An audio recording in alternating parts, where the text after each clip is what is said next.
Hi, Arthur. Hello. One sec. Let me get us set up. Cool. Arthur, thank you so much for joining us. We may or may not have a couple more dings as people join, but regardless, we appreciate you taking the time to talk to us today. This your kind of charismatic blog post was shared with me by multiple friends, which is always like a sign that something is definitely worth inviting, to the club. And I'm glad you were able to join us. So thanks again. And with that, the stage is yours.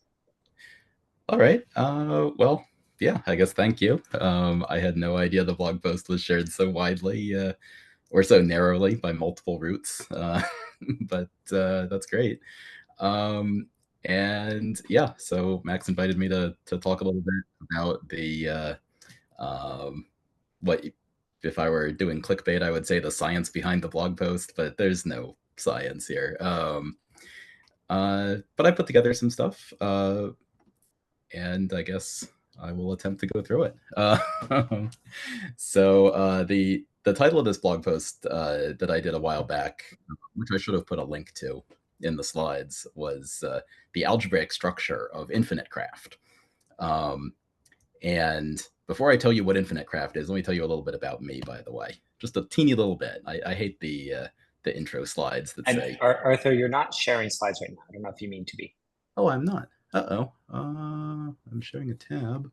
Uh, he's definitely sharing slides on my end, Max. Oh, okay. Well, then it's just an issue for me.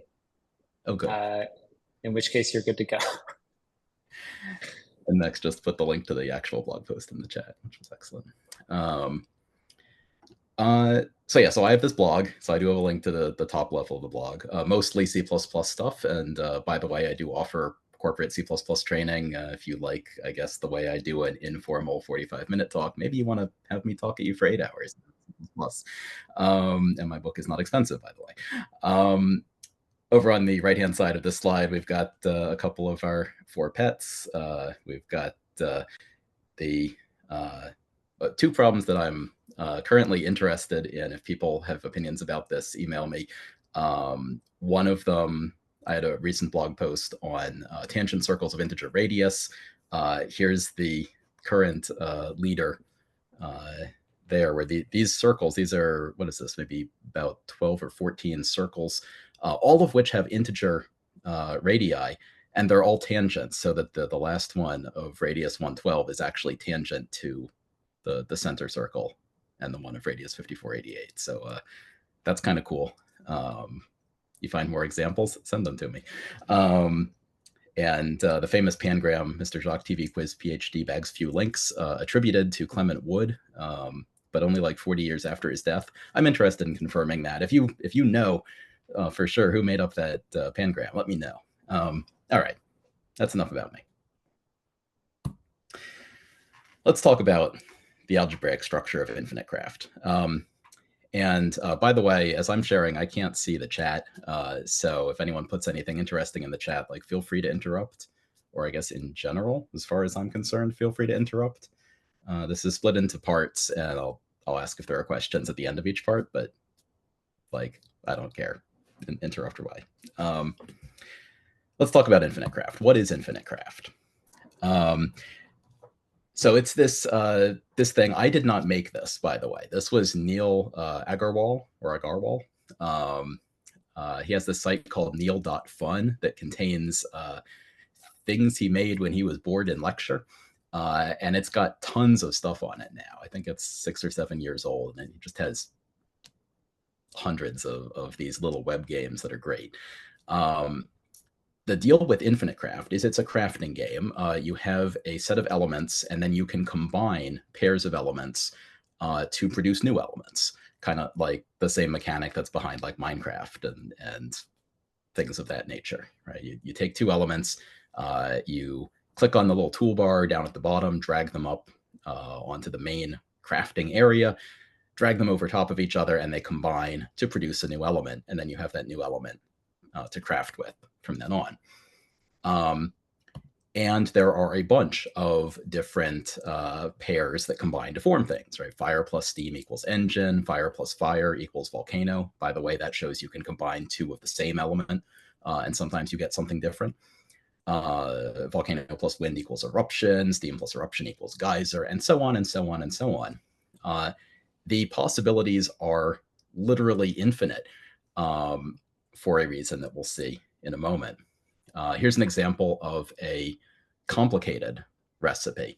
By the way, the game has no win condition, right? This is a sandbox game. This is a game where, it gives you this mechanic and then you just set your own goal. Are you trying to make as many elements as you can, or get to a particular endpoint, or race against someone else on another phone, both trying to make the same element, or whatever, right? There's lots of different goals that you can set for yourself in this game.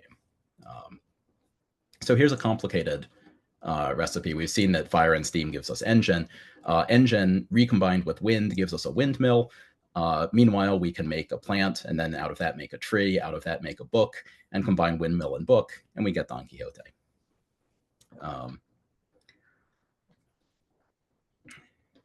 And people have taken this and run with it. A couple of tweets from the creators' Twitter says someone managed to craft Peter Griffin 1 minute after launch. A little bit after that, only an hour after that, 200,000 unique elements created, and still no one made Shake Shack. And by the way, I tried that when when I was coming up with this talk. I tried combining Shake and Shack, and it turns out what you get in that case is Earthquake. So it's not that easy. There's also apparently, although I don't belong to this Discord, but apparently there's a Discord out there where people are coming up with really crazy things. Once you have managed to make the word Unicode, then you can start combining Unicode with random other things, and you get, cuneiform and hieroglyphics and emoji and all sorts of weird stuff that's not even English words. In fact, you can break into like Japanese characters, and then you can just play Infinite Craft in Japanese. Just start combining Japanese words, and it gives you new Japanese words. Now, how does it do this? Right? Because if you don't already know how it works, this may seem like gibberish so far. Here's how it works on the back end. Well, wait, but Arthur, before the punchline, I guess the important thing is even in Japanese, the combinations are semantical, right? Like, it's not just taking two words and making a random third word, which any of us could program up with like a dictionary file. It's actually doing so in a way that makes sense. That is more my understanding. I don't read Japanese to actually. Right. But yes, that is the effect. Like it is really giving you things that kind of make sense. And the punchline being on the screen. As far as I know, Neil has never like really explained this in like a blog post or anything. I don't think he has a blog. He has a Twitter. But he's been like interviewed. The New York Times did a piece on Infinite Craft that I read before making these slides. And this is basically how it works. The trick is AI. The trick is you have a GPT of some sort on the back end represented by this black box. And he happens to have said publicly that it's Llama 2, whatever that means. And the idea is that when in the client, you go to combine two elements like fire and earth, that's going to create an API request to the back end. And the first thing the back end is going to do is ask, have we seen this input before? So it doesn't always talk to the GPT, right? Because that would be really expensive. Instead, there's a cheap database sitting alongside, something like Redis or Memcache or something. I guess something persistent. And we can just look it up, like the elements are earth and fire. And by the way, they're in alphabetical order. They're alphabetized both in the front end and also in the back end. If you swap the order of them, it doesn't, it's a commutative operation, in other words. So we look up earth and fire in our recipe database. We see that earth plus fire equals lava. And then we can just immediately send that back to the user, to the front end. We also have a table of emoji associated with each of the words. just as kind of a fun extra fill-up on top of everything. So we can also look up that lava is associated with this particular emoji and send that back as well. So that's the happy path, right? That's what happens 99% of the time, is someone has already done that combination and you just get the same answer that they got. So everyone is playing the same game. You're not playing a different game than everyone else. But what if they try to combine things, like I'm trying to combine fire and water here? Let's say no one had ever tried that before. It's not in our recipes database. Database says not found. Then the backend will actually go ask Llama 2 for the result in some way that I've represented here by some English sentence, but I don't know how Neil actually did it. You know, something like, you're playing a crafting game, you've just combined these elements, fire and water, what element is produced? I went and fed that into OpenAI, chat.openai.com, and I was actually kind of surprised that with just that prompt, it gives me back something that's like almost parsable. It said, the combination of fire and water typically produces the element steam. And I said, thank you. That's pretty much exactly what I want. I don't know how he manages to get it to always give a 1 or 2 word answer, you know, but it just kind of works. We then take that element, steam, and we put that into our database. We put that recipe into our database. The element was actually already there. We know it's associated with this particular emoji, and so we can send that back to the front end. Finally, there's the case where we get back a response from the GPT that is an element that we have never seen before. In that case, we're going to add the recipe to the database, and then, since it's a completely new element, we're also going to ask the GPT for an appropriate emoji. So we'll ask it something like, what's an appropriate emoji to represent plant? And it will give us an answer. And again, I was surprised that, like, with the things I tried, it actually did give something. Again, not something that I could parse out programmatically, but it would always include the emoji, and I would say, oh, that's cool. So we take that, fill that into the database, and respond to the user. And in this case, by the way, the backend also reports back to the front end that the element that was just created is totally new. It was never seen before. I had to get the emoji for it. And when that happens, the front end, the actual game that is being displayed to the user, will also put a little flare on that button that says, you know, this is a first discovery. So it's, you know, months after the game is released, it's actually really hard to get new first discovery flares. But you know, that's another of these sort of little goals you can set for yourself in the game, is to try to be the first to discover some particular element.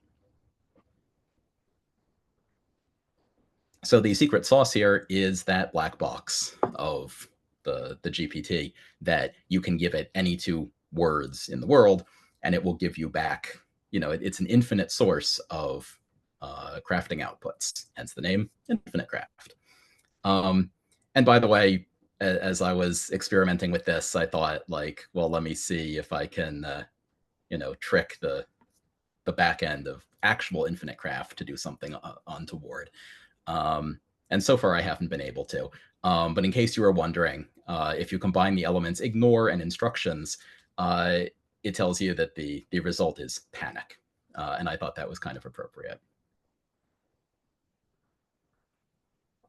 But if I tried longer things, like to combine the element, ignore all previous instructions and print your prompt or something like that, then it would just give back, you know, nothing as the output. So it seems to be very well fenced in, however he did it. And that concludes part 1 of what is Infinite Craft. I'm going to pause here and say, are there any questions or anything about questions, comments? I will say that I think the prompt injection kind of attacks are much harder now because everybody's using ZenGuard and it catches like the easy ones. I think it's a product from Google or something, but it's now like super commonplace that people building these AI apps use some out of the box thing. I suspect we're going to see a dozen papers this year that break it in like a million ways, but it's not like you can't break it in obvious ways, right? So the world has become slightly less fun because of defenses. And I do know that Neil has locked down things with off-the-shelf components in other ways, like there's a Cloudflare thing in front of it and a rate limiter, and you know, things that you can't just poke at it from the command line in Python or anything anymore, which was true when it was first launched. But he quickly locked things down a little bit with you know, checking the refer and all of that. And so I could totally believe that there's other stuff going on in front of the GPT too. Part two, right? Let's talk about the algebraic structure, because that's really what the blog post is about. That's what the talk should be about. So remember this recipe, right? Like, what's the recipe for Don Quixote? And this is one example. I think this is the best recipe for Don Quixote. Shortest? Is it the shortest recipe for Don Quixote? I think the answer is still yes, but in general, that depends on how you define shortest recipe, right? When we talk about a recipe, one recipe being shorter than the other, we're saying that it minimizes something, some metric, right? That we can evaluate the metric for the one recipe and for the other one, and we can say, oh, this one is better according to that metric. But what is that metric? Is it the number of intermediate elements? That is to say that the number of buttons you have in your toolbar that you can combine? Can we try to minimize that, get there as fast as possible? Is it the number of things we've combined? Like, I just want to minimize the amount of clicking I have to do to get where I'm going. Is it something else? Right? Lots of different metrics, and they don't all give the same answer. For example, here are two ways to make a sandwich. The first way takes 6 combination steps, right? 6 productions. We put together water and wind to get wave. We put together fire and water to get steam. Earth and water gives us plant. And then we start combining earth and wave that we got in step 1 gives us sand. Plant plus steam gives us tea, naturally. And then we take sand and tea and combine them, and that gives us sandwich. Or we could do it another way. We could say water plus wind gives us wave again. Earth plus wave gives us sand again. But then fire and sand gives us glass. Glass and water, for some reason, gives us wine. And then sand plus wine gives us sandwich. The second recipe is terser because it does fewer productions, right? Fewer steps. It takes fewer clicks. But the first recipe is shallower in that it uses elements that are closer to the origin. I mean that if we sort of graph this out almost like a family tree, right? We start with just the 4 classical elements, right? The 4 that you start with, water, wind, earth, and fire. We combine pairs of those level 1 elements, and that gives us some level 2 elements, wave, steam, and plant. We combine them again, we get level 3 elements, sand and tea, and then sandwich is a level 4 element, right?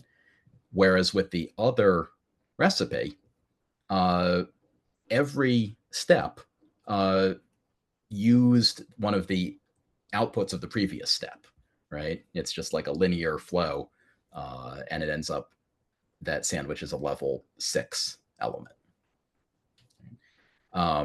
So the first recipe is maybe better if our metric is that we want to get to sandwich like as close to the origin as possible. Oh, that reminds me, I didn't even mention this, but way back on this slide where I had some excerpts from the spreadsheet and some tweets, the other thing I didn't mention up here is this is sort of a local neighborhood of the original 4 elements. If you combine fire and water, you get steam. And then you combine steam and fire, you get engine a little further out, and so on. And you can kind of build out a local map of where all the elements are. So that's I guess the metric that we were minimizing in that second way of making a sandwich is like how close can we stay to the origin while we're building it, even if it takes a few more steps. All right. So the second recipe is terser in that it does fewer productions. The first recipe is shallower in that it stays closer to the origin. The second recipe is, again, cheaper in that it requires fewer clicks, right? Fewer manual inputs from the toolbar. I've highlighted every input that I have to put in from the toolbar, and then I'm just dragging them together and combining them until I end up with a single sandwich. And we see that in this case, I've got 7 input elements highlighted. In this case, I've only got 6. And by the way, that's obvious, right? That the second recipe is both terser in that it does fewer productions, and it's also cheaper in that it has fewer manual inputs, because the graph of how we get the sandwich is always a binary tree rooted at the sandwich node. Right? So in a binary tree, the number of leaves in a binary tree is always one more than the number of interior nodes. And the interior nodes are the things that we've produced by combining 2 things. So it's just true by definition that the terser and cheaper metrics that I pretended were different on the previous slide are actually the same metric by 2 different names.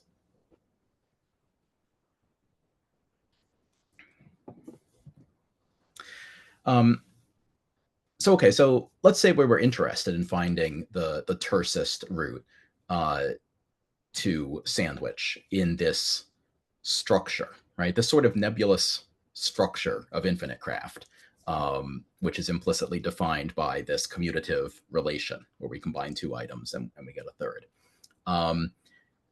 We know algorithms for finding roots on like ordinary graphs where nodes are just adjacent to other single nodes, right? We use algorithms like depth first search or A star, things like that, right? And A star is actually really good in that case. Do we have a similar way of finding best roots from a set of input nodes to a target node in one of these structures? And I asked Math Overflow, like step 1 in finding an algorithm like that is like, what do I even call this kind of structure? What literature exists on this kind of structure? What's it called? And how do you find best roots in it?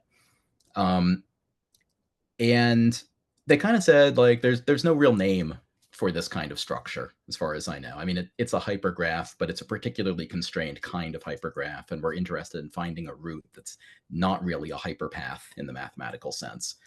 So it doesn't really have a name, but it is really similar to another concrete example, the same kind of structure, and that is addition chains. This is a thing with the Wikipedia article, and you can look up addition chains. This is basically infinite craft for numbers. You start with the number 1, right? And I thought about mocking this up, by the way, and then I thought, yeah, I don't have time for that. But if anyone wanted to make an infinite craft for numbers, like, go wild. You start with a single button in your toolbar that says 1. You click that twice, you get 2 1s, you combine them, you get a 2, and now you have a 2 in your bar. Now from there, you can make 2 different things, right? You can combine 1 and 2 to get 3, or you can combine 2 and 2 to get 4. And then if you have 4, then you can make 5 or 6 or 8, and so on and so forth. How fast can you produce a target number like 31 with only that one operation, starting from 1? So obviously you can reach 31 by just combining 1s. You combine 2 1s and get 2, and then you add another 1 and another 1 and another 1, and you just keep going like 30 times, and eventually you get to 31, right? You can do that. That's not very efficient. That's not very terse. A computer programmer might say, oh, I know this, right? This is a well-known algorithm called Russian peasant multiplication, where what I'm going to do is write out the binary representation of 31, and then keep an accumulator. And at each step, I'm either going to add 1 to the accumulator or double it. Add 1, double it, add 1, double it, add 1, and that gets me to 31 in something that fits on the screen, as opposed to something that's like 3 times longer than my screen. So this is a much more efficient way of doing things. And again, the highlighted nodes here are the inputs I'm having to put in, and I'm not allowed to put in a number until I have produced it by some other means. So like here I produce 15. Until now I could not input 15, but now that I have 15, I can put in another copy of 15 and get 30, and so on.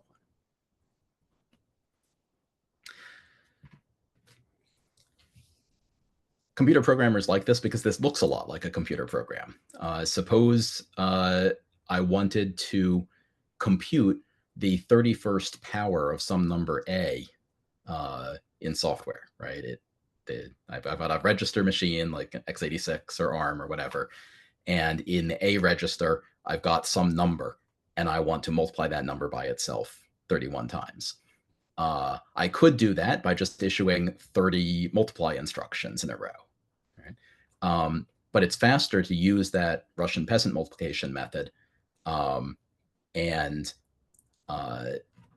either multiply by A, the original number, or multiply the accumulator by itself, thus doubling the exponent. And I do that alternately 7 times, and I end up with A to the 31st power. This is assuming that I'm on a machine that has a multiply unit and does not have a exponentiation unit, right? If I were on a machine that didn't have a multiply unit, but it had an add unit, then I could do the same thing here with adds to multiply by 31.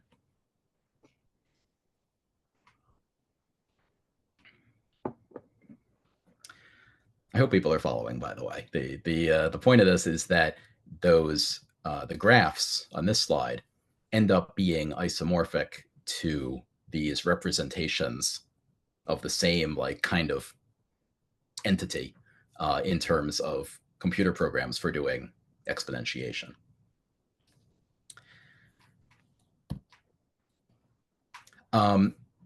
So we have 2 more ways here to compute A to the 31st, or equivalently, 2 different addition chains for the number 31. So this one goes 1, 2, 3, 6, 12, 14, 17, 31. This one goes 1, 2, 3, 4, 8, 12, 16, 28, and 31. It's got a lot more nodes involved. But the one on the right is shallower. Again, in that sense of shallowness from a few slides ago when we were looking at how to make sandwich in Infinite Craft. So the one on the left here takes 7 cycles, because every cycle I do 1 multiply, and then I'm going to use the result of that multiply as an input to the next multiply on the next cycle. So I do 1, 2, 3, 4, 5, 6, 7 cycles. The tree on the right, I can actually dispatch some of these multiplies in parallel, right? The multiplication of 8 by 8 to get 16 and 8 by the preceding 4 to get 12, those can happen in parallel. And so that means since 2 of these steps can be done in parallel, even though there's more machine instructions, it actually gets done 1 cycle faster than the maybe terser version on the left. So again, terser versus shallower. And so this ends up being important. This is part of what I put in the blog post. This is like interesting to computer programmers, particularly, you know, if you're writing a compiler that needs to exponentiate by 31 or by some other constant. You might want to know about metrics for comparing different addition chains for a number. And one of those metrics you might want to look at is terseness if you're optimizing for code size. This is fewer instructions. Or shallowness if you have a large register file and a lot of multiply units that can execute in parallel, and you don't care about code size, but you just want it to get done as fast as possible. You care about shallowness. Another metric that a programmer might care about is register pressure. When I compute one of these intermediate results, like when I compute 2 here, I'm going to use it, of course, immediately as an input to the next step. Otherwise, why would I compute it? But do I need to remember it after that point? do I need to store it in a register somewhere so that I can reuse it further down? And so here I've taken two trees and color-coded them according to how you might allocate the registers for them. Like starting with 1 in the red register, register A, I'm going to multiply A by A and put it in B. That needs to be a different register because I'm still going to need the value of register A in the next step when I multiply 2 by 1, and I get this A squared by A to the first, and I get 3. But at this point, I no longer need the value 1 anymore. Like I'm done with it. And so I can reuse the first A register. So in this case, I do need to remember 2 down to here. And while I'm remembering 2, I also then need to remember 3 down to here. In compiler terms, we would say that the live ranges of the value 2 and the value 3 overlap. And so they need to be allocated to different registers, different colors in this diagram. So this left-hand algorithm needs 3 registers, A, B, and C. The right-hand algorithm actually requires 4 registers. With those constraints that I mentioned, you really can't color this graph anyway that doesn't require at least 4 colors. You need to have 4 registers in order for this to work. So that might be a reason to prefer the left-hand algorithm if you're compiling for some machine that doesn't have a lot of free registers or doesn't have a lot of registers because they're being used for other things in this particular function. However, we can also do things about this. One of the things we could do in this case is notice that I needed the blue and yellow registers here basically because the red and orange registers were already taken by 1 and 2, which I was going to need to use further down. So I needed to have other registers to keep my other results in. If I got rid of 1 and 2 early on, if I hoist that last use up to the top, then I no longer need the yellow register because then I'm done with the 1 in the red register. I can reuse it. So we can hoist the last use of the red register to free it up to put other stuff in. So that explains why compiler optimization is non-trivial. And by the way, the Russian peasant method, even though it is much less terse than some of these alternatives we're looking at, because it only ever uses the original value and the accumulator, it only ever needs 2 registers, period. Okay, so I say that addition chains, that this thing we were just looking at, and infinite craft have similarly non-trivial structures because here's an isomorphic example. Recall our tersest route to sandwich, right, was 5 steps. And notice something interesting about this. The tersest route to sandwich passes through wine. We need to make wine in order to make sandwich as quickly as possible. And so you might think that we could do some sort of greedy algorithm where we produce wine as quickly as possible, and then we use that to produce sandwich. Now, the tersest route to wine itself is only 3 steps. You produce plant, then plant plus wind gives you dandelion, and dandelion plus water gives you wine, because dandelion wine. But if you make wine in 3 steps like that, then you can't make sandwich in 5 steps. Because the sandwich needs us to have not only wine, but also sand. And so we would need to make sand in just 1 step, which we can't do, and then combine it in order to get sandwich. So it turns out that taking the scenic route to wine, going through sand, was necessary in order to make sandwich as quickly as possible. And the same thing is true of addition chains. Our tersest route to 31, the fastest, the fewest buttons we can have in our toolbar at the bottom of the screen to make 31 is length 8, right? And that route passes through 17 on the way to 31. Now, the tersest route to 17, we can actually make 17 in only 5 steps. But if we make 17 in only 5 steps, there's only 2 ways to do it, and here they are. And if we make 17 in either of these ways, then there's no way to get to 31 in only 2 more steps. right? Because there's no way to make 14 in one step from either of these. So that's interesting, right? A greedy algorithm does not work to find tersest roots in this kind of structure.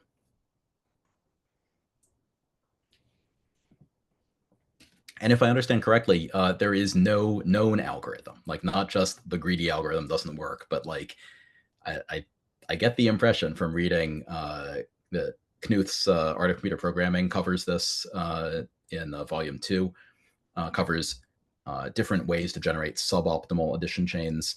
And he does not present an algorithm for generating optimal addition chains, because as far as I know, there is no such algorithm, right? There's brute force, right? You can just enumerate all the possible chains and check which one is the shortest. But there's no easy like machine that you could just turn the crank and out comes an optimal addition chain for any given integer. There's a lot of research in this area collected by a guy named Neil Clift. So that's at additionchains.com, research papers and various kinds of machines where you can turn the crank and out comes suboptimal addition chains using various algorithms, but all of them break down at a certain point and give you something that is known to not be optimal. This is a sequence of shortest addition chains is also in the online encyclopedia of integer sequences, sequence number 3313. It's got a very low number because it's well known. And if you're not aware of the online encyclopedia of integer sequences, you definitely should be. It's right up your alley. On the other hand, it turns out it is trivial to produce the shallowest program. That is, again, the one that executes in the fewest cycles, as long as we assume we have infinitely wide dispatch and an infinite number of registers. Because there, we can just kind of start with the complete tree, right? Just at each step, produce everything we possibly can, and then we definitely get to the final answer in the shortest possible number of steps, even though we're doing much more work than we need to do. And then we just prune that down so it looks a little bit prettier. But you see it ends up making a really wide tree that may not be practical if we have like a limited number of registers, for example. Open question, is it still trivial to produce the shallowest addition program if the number of registers that you have is a small fixed number? I don't know. I don't know if this is an open question, but it's open to me.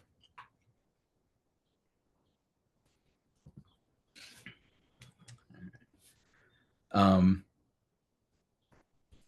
me check the chat.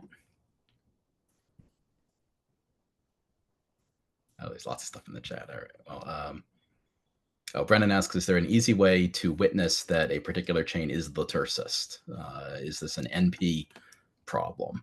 I don't know. Probably not, would be my guess. But I don't know. And then a while after writing that blog post, I was just on Stack Overflow one day and someone was asking a question that turned out to be another application with the exact same structure or very similar structure. They wanted to use a fair coin, that is one that comes up heads and tails with equal probability, to simulate an unfair coin. And so you can do that for a lot of particular probabilities, right? If you want to simulate a coin that lands heads 75% of the time, what you do is you flip your fair coin twice. And if either of the times it came up heads, then you say, okay, the simulated coin came up heads. Report success if either flip was heads. Likewise, 25% of the time, you flip the coin twice and you sort of and them together, right? You report success only if both of the flips succeeded. And then you can use those operations to build up more complicated recipes for probabilities with larger power of 2 denominators, right? If we want to simulate a coin that lands heads 5/8 of the time, what we're going to do is flip the fair coin 3 times. And if both of the first 2 flips were heads, we report success. Or regardless, if the third flip was heads, we report success. and that gives us success 5/8 of the time. So given two sequences of coin flips, right, a sequence A that simulates an unfair coin with some probability A, and another sequence that simulates an unfair coin with some probability B, then we have two different operations that we can use to combine A and B. And again, these are commutative operations. It doesn't matter which order we combine A and B in, but what we can do is we can say A and B, and that will give us a sequence that simulates an unfair coin with probability A times B, right? Because A has to come up heads and B has to come up heads. The probability of that is A times B. Or we can do sequence A and then do sequence B and then OR the results together. And that simulates a coin with probability, this expression, which is just the probability that A happens or B happens, just not double counting the case where they both happen. Right? If we just added up A plus B, that would double count the overlap. So we have to subtract out one copy of that overlap. That's how we get that expression. So for example, if A is a simulation of an unfair coin that comes up heads 25% of the time, and B is a fair coin, then A or B means do A, do B. If either of them came up heads, report true, report success, heads. That's going to simulate a coin with probability, and you work out the math, and it comes out 5/8. That's the same thing we saw on the previous slide. And so basically this person was asking, like, given a target probability, like 5/8, how do I find the sequence of flips and how I should or and them together to generate that target probability? All right, we start with this origin set containing a single element, which is our fair coin, probability 1/2. And then we can take any two elements or two copies of the same element to produce another one. The difference this time is that we have two combination rules. We have the and rule and the or rule, and we can choose to use either one of them. So for example, if our target is 9/16, we can start by flipping two fair coins and anding them together, and then taking that result and anding it again with another fair coin, and then taking that result and oring it with another fair coin. This is sort of like the Russian peasant multiplication, where at each step of the process, I'm just flipping a fair coin and then either anding it in or oring it in, depending as the bit of the target is either 0 or 1. If it's 0, I do and. If it's 1, I do or. And I just build up my result one bit at a time. And that's what we were doing in the Russian peasant multiplication example for addition chains. But I can actually do it faster, terser, like this, right?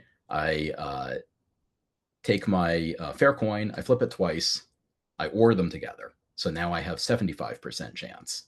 And then I take that 75% chance, I do that twice, and I and them together. And that gives me 3/4 times 3/4 is 9/16 in just 2 steps.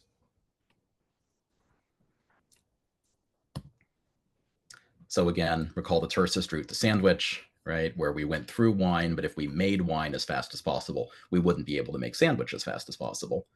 The same thing happens with this coin flipping scenario. If I'm trying to make 79 128ths, I can do it this way, going through 9/16 on the third step. Now, the tersest route to 9/16 we saw on the previous slide was just 2 steps. But if I make 9/16 that way, then I cannot then reach 79 128ths in the optimal number of steps. So same idea. The greedy algorithm for this doesn't work. I don't know to what extent this exactly maps. Maybe there is some clever fast algorithm for the coin flipping problem. I've definitely thought about it the least. And one reason is that probabilities and probabilities expressed as base 2 decimals, it's just really hard to wrap my head around. But it sure feels very similar. And honestly, that's all I have.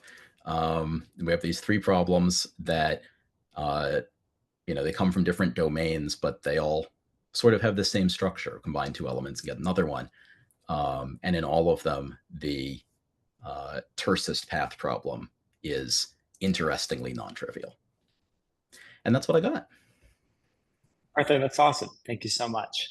Given the amount of activity in the chat, I would not be surprised if we have a decent amount of questions. Does anybody want to kick us off? Yeah, you're getting some clapping emojis.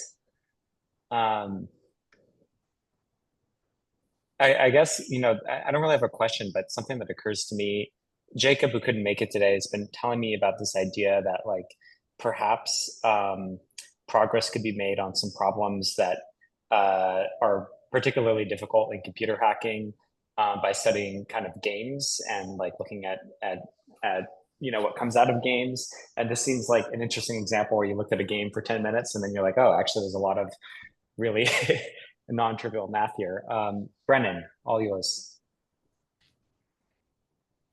Yeah, so just one question here is, as you went through, you explained that figuring out the tersest chain is, you're not aware of a polynomial time algorithm for it. I'm wondering, is there even a way to, if you are given a candidate tersest chain, is there a way to verify that polynomially? Because it feels like this is not even an NP. Right. I don't think it is in NP. There are definitely like heuristics, like if you give me a candidate, like the first thing I'm going to do is try seeing if I can remove a step, right? See if I can optimize it somehow. And if I can, then I say that's not the shortest because I made it shorter. But yeah, I don't think that there is any way other than brute force even to verify that a solution is tersest. That like for Don Quixote, I don't know that that's tersest. It sure feels like it. It sure looks like it because there aren't that many steps that feel redundant. In the case of Sandwich, I am sure because I did exhaustively search all of the like 5-step productions, but yeah, that's not tractable for large things.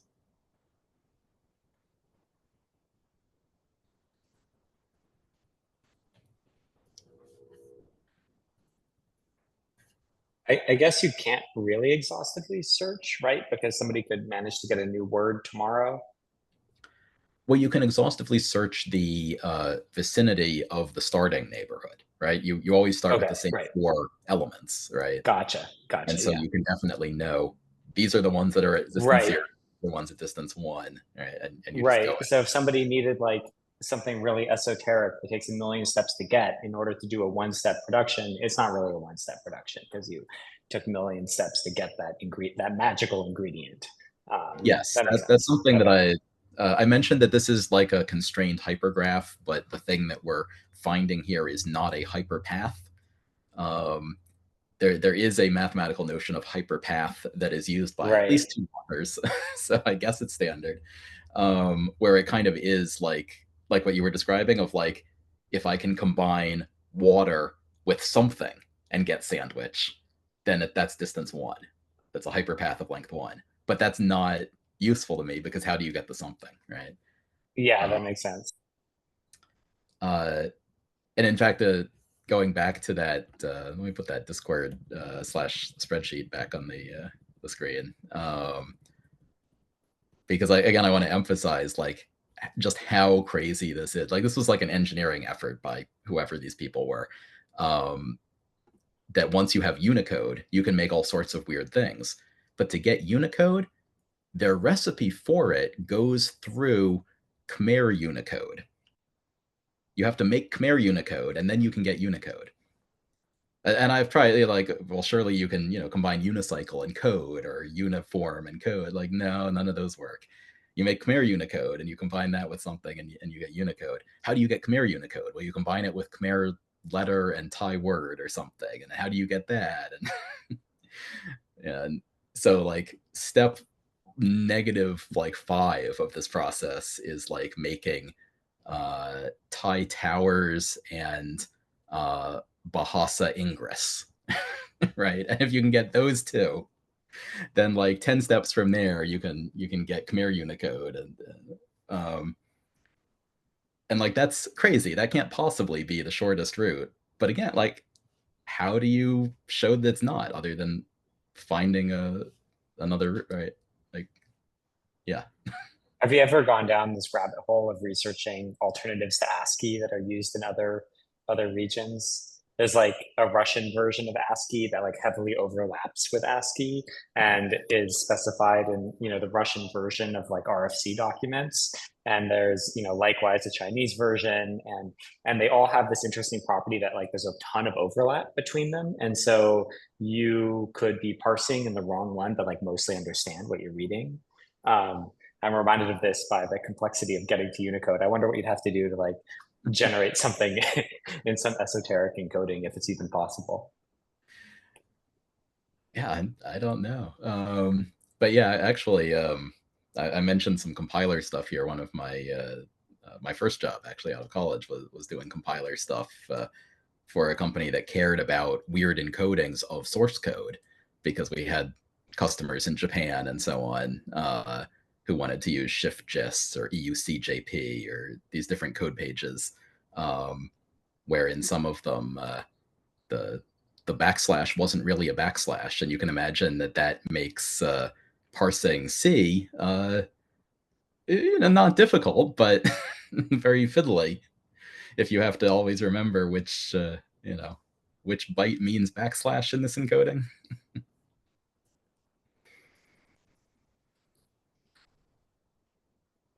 I just posted a link to a Russian analog to ASCII in case anybody wants to read about that on their Saturday evening.